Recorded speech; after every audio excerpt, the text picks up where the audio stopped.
15 दिन बेटी के। उषा का झुकाव हमेशा से अपने बेटे शशि की ओर रहता है। बचपन से ही वो हमेशा शशि को हर चीज में निशा से पहले प्रेफरेंस देती।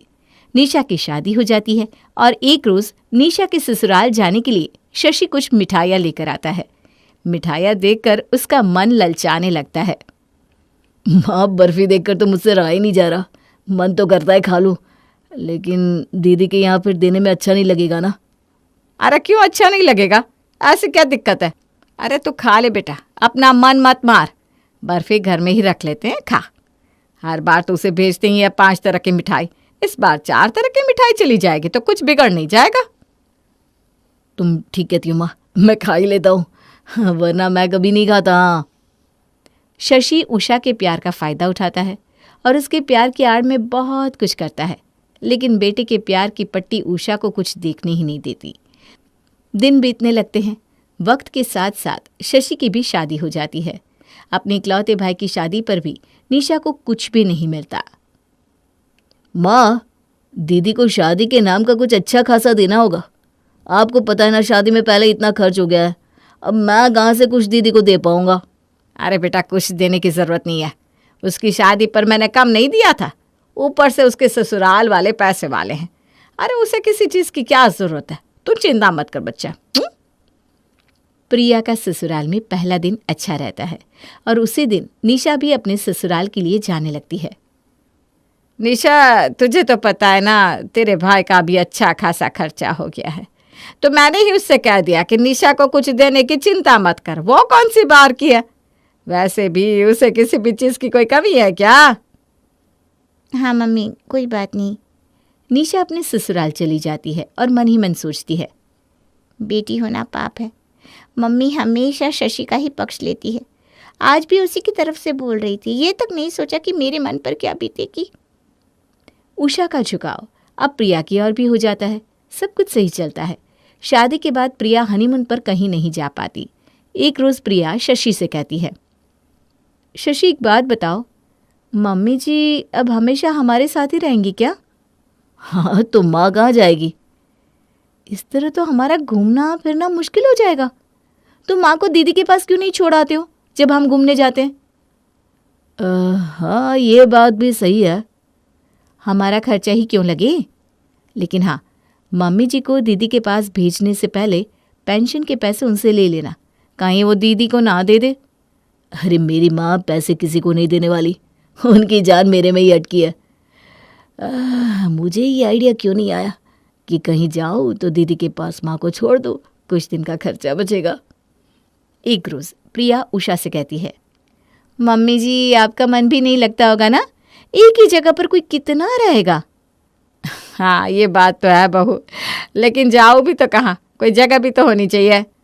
क्यों, है ना दीदी का घर, आप वहाँ जा सकती हैं और अपने नाती के साथ खेल भी सकती हैं। अरे हाँ, ये तो मैंने सोचा ही नहीं। अभी गर्मी की छुट्टियाँ भी है, इसी बहाने बच्चों के पास चली जाती हूँ। निशा से भी मुलाकात हो जाएगी और मेरा मन भी बहल जाएगा।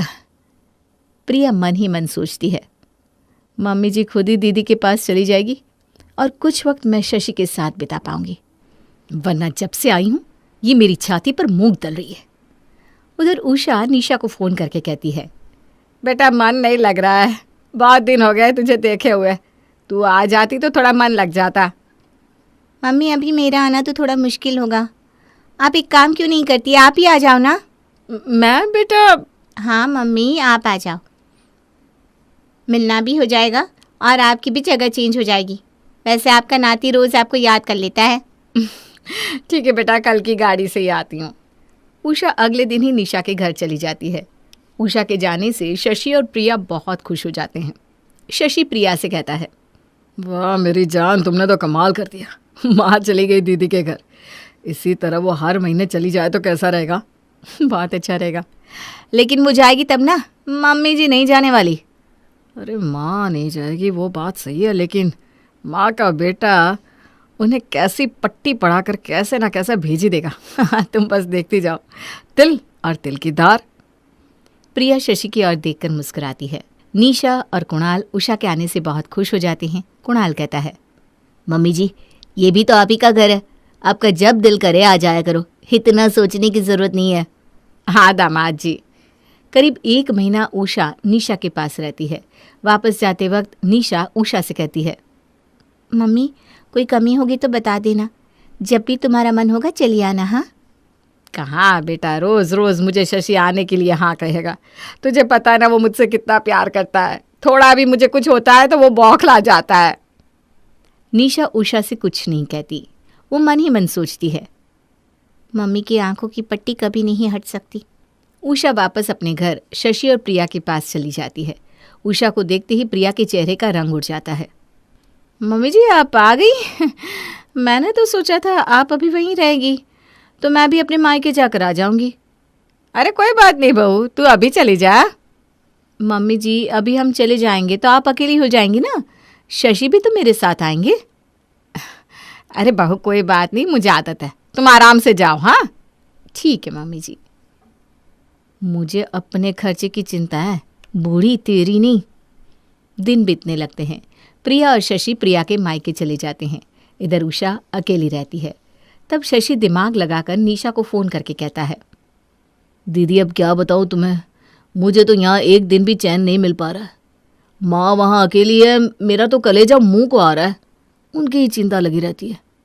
काश मेरा भी एक भाई होता तो मैं निश्चिंत होकर माँ को उसके पास छोड़ाता। अरे पागल, ऐसी बात थी तो तू माँ को मेरे ही पास छोड़ देता। दीदी तुम्हारे पास छोड़ने में ठीक नहीं लगता ना, तुम क्या सोचोगी कि मैं माँ को रख नहीं सकता हूँ? अरे पागल है क्या, वो बस तेरी ही माँ है, मेरी भी तो है। अरे पर जीजा जी क्या कहेंगे? अरे वो क्या कहेंगी, तू किसी की फिक्र मत कर। वो मेरी माँ है, मैं उन्हें समझा दूंगी। और मैं माँ से कहती हूँ कि वो यहाँ चली आए। अरे दीदी अभी रहने दो, हम परसों आ ही जाएंगे।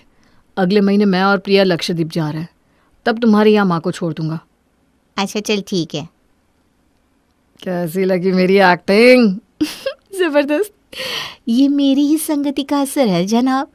4 साल साथ में रहने के बाद तुम ये भी नहीं सीखते तो बेकार था। अरे अब तुम देखना मैं हर महीने माँ को कैसे 15 दिन के लिए दीदी के पास छोड़ाता हूँ। प्रिया शशि की ओर प्यार भरी आंखों से देखने लगती है।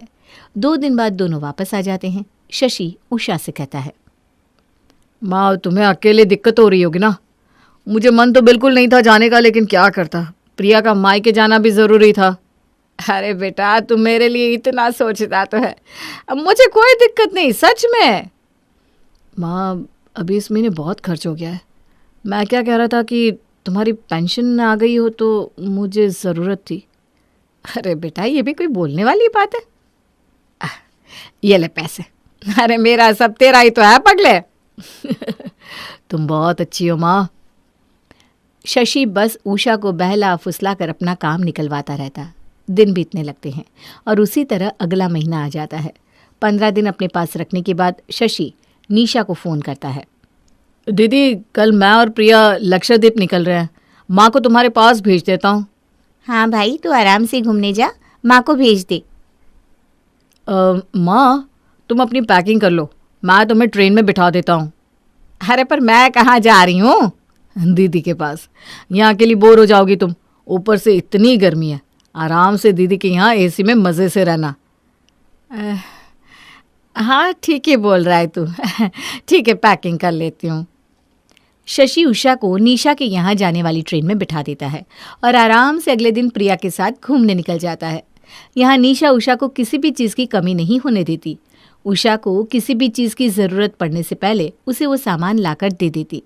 एक रोज़ रात के खाने पर जब सब बैठे थे तो आम देखकर वंश कहता है, मम्मी पहले नानी को आम दो, उसके बाद ही मैं खाऊंगा। हाँ बेटा नानी को दे रही हूँ मैं। वंश की बात सुनकर उषा कहती है, वंश बिना शशि पे गया है। घर में कुछ भी चीज़ आती तो पहले मुझसे कहता है, मम्मी पहले तुम खा लो। जी मम्मी जी। उषा हर बात पर शशि की तारीफ करती रहती। ठीक 15 दिन बाद शशि और प्रिया वापस आ जाते हैं और उषा भी अपने घर चली जाती है। अब हर महीने 15 दिन उषा शशि के पास रहती और अगले 15 दिन निशा के पास रहती। एक दिन उषा शशि से कहती है, अब तो रोज़ मेरा आना जाना लगा रहता है, इतना तो मैंने कभी तुम्हारे पापा के सामने भी ट्रैवल नहीं किया। मम्मी इसी बहाने तुम्हारा मन भी तो लगा रहता है, वंश के साथ तुम्हें भी तो अच्छा लगता होगा ना। हाँ वो तो है बेटा। उधर निशा को कुछ गड़बड़ लगने लगता है। मुझे क्यों ऐसा लग रहा है कि शशि के दिमाग में कुछ चल रहा है जिसे मैं समझ नहीं पा रही हूँ। मम्मी को कुछ कहना बेकार होगा, वो तो अपने बेटे के बारे में कुछ सुनना ही नहीं चाहती। फिर जैसे ही उषा को रखने की पारी निशा की आती है, निशा खुशी खुशी अपनी माँ को अपने पास रखती है।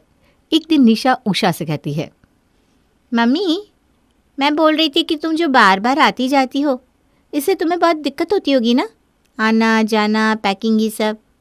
तुम हमारे साथ ही रह जाओ ना। शशि की नई नई शादी हुई है, वो बार बार कहीं ना कहीं आता जाता है। 1 साल के लिए तुम यहीं रह जाओ। अरे बेटा मैं कैसे रह सकती हूँ यहाँ, उस घर से तेरे पापा की यादें जुड़ी है और शशि की देखरेख भी तो करनी पड़ती है। प्रिया को उतना खाना पीना बनाना नहीं आता ना मेरा बेटा क्या खाएगा। ठीक है मम्मी, जैसा तुम्हें सही लगे। दिन बीतने लगते हैं। देखते ही देखते 15 दिन बीत जाते हैं और उषा का वापस अपने घर जाने का वक्त हो जाता है। निशा मेरे ट्रेन का खाना बना दे बेटा, रात की गाड़ी में चली जाऊंगी। रुक जाओ मम्मी, पहले मैं शशि से बात कर लेती हूँ।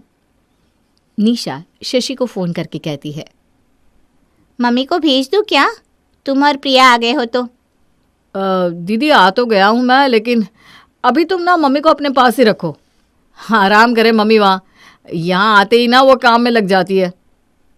निशा जिद करके उषा को रोक लेती है, लेकिन जैसे ही 10 दिन पार होते हैं उषा अपने घर जाने की जिद करने लगती है और निशा को बिना बताए अपने घर चली जाती है।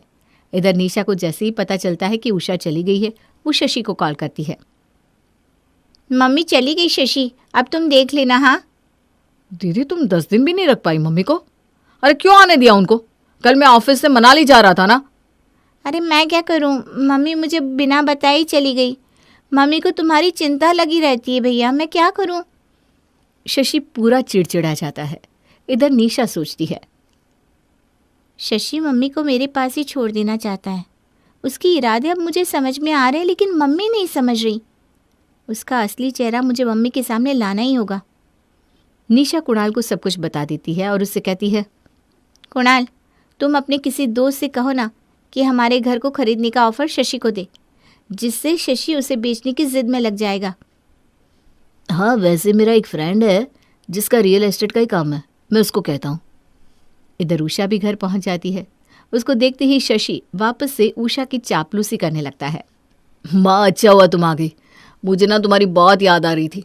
दीदी को मैंने कहा भी तुम्हें भेजने के लिए, लेकिन दीदी ने कहा वंश और जीजू का मन लगा रहेगा आपके होने से। उषा शशि के चेहरे पर हाथ फिराती है। अरे बेटा मैं भी नहीं रह सकती तुझे छोड़कर। ये ले पैसे रख, तुझे काम आएंगे। चल मैं तेरे लिए ना तेरी पसंद के मूंग दाल के चीले बनाती हूँ। हाँ माँ, वैसे भी तुम्हारे हाथ का खाना खाए बहुत दिन हो गया है। उषा शशि के लिए चीले बनाती है और सब मिलकर खाते हैं।